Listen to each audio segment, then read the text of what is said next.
दरगाह ही केवळ एखाद्या धर्माची वास्तू नाही, तर प्रेम, सौहार्द आणि बंधुभावाची प्रेरणाभूमी आहे. इथे येणाऱ्यांच्या कपाळावर धर्म लिहिलेला नसतो, तर हृदयात श्रद्धा कोरलेली असते.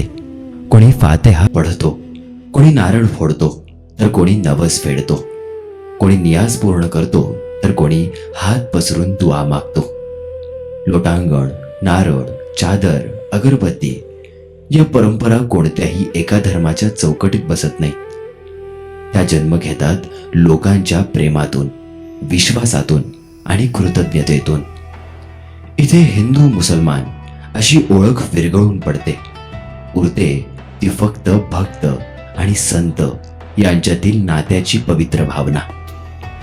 दरगाहाच्या अंगणात द्वेषाला प्रवेश नसतो, कारण इथल्या हवेत मोहब्बत असते.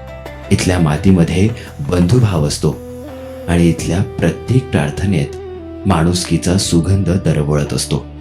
म्हणूनच दरगाह म्हणजे प्रेम, सौहार्द आणि अस्सल भारतीय संस्कृतीचं जिवंत प्रतीक.